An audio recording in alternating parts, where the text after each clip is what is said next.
Hello বন্ধুরা, সবাই কেমন আছো? ভালো আছো তো? তোমাদের সঙ্গে শেয়ার করার জন্য পরবর্তী ভিডিও নিয়ে চলে এসেছি। আর আমার ভিডিওটা ভালো লাগলে একটা লাইক এবং কমেন্ট অবশ্যই করবে তোমরা, কারণ তোমাদের একটা লাইক এবং কমেন্টে আমার উৎসাহ আরও বাড়ে যে পরবর্তী ভিডিও করার জন্য।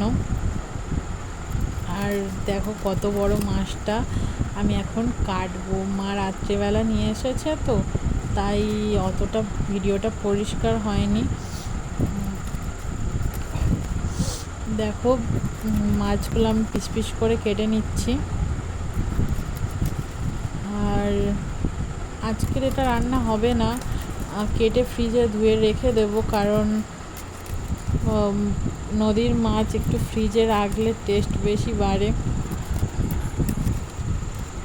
আর এত বড় মাছ একদিনে কি আমরা খেয়ে নেব? ফ্রিজে রেখে রেখেই খাওয়া হয় আমাদের। মা যখনই আনে বড় বড় অনেকগুলো করে নিয়ে আসে। আজকের এটা দেখতে পেয়েছে, একটা নিয়ে এসেছিল। এই মাছটা খুব একটা খাওয়া হয় না, কারণ এই মাছের কাঁটা বেশি, কেউ খেতে চায় না অতটা, কিন্তু খুব ভালো লাগে, টেস্টফুল। দেখো আমার কাটা হয়ে এসছে পুরো মাছটা। আর লেজার পাখনা দুটো দেখো কি সুন্দর আর বড় বড়। আমার কাটতে ইচ্ছা করছিল না, মনে হচ্ছিল গোটাই রেখে দিই, তবুও কেটে নিলাম। আর এদিকে দেখো মুড়োটা খুব কাটতে অসুবিধা হচ্ছিল, কারণ খুব শক্ত ছিল। আর ওর ভিতরে যে নোংরাটা ছিল ওটাও বের করা যাচ্ছিল না সহজে, টেনে বের করে নিলাম। আর এদিকে দেখো আমি ডানাগুলো কেটে নিচ্ছি মুড়োর। আর এর দাঁতগুলো কি বড় বড়, আমার তো হাত কেটে যাচ্ছিল ওর দাঁতে। দেখো কি বড় বড়।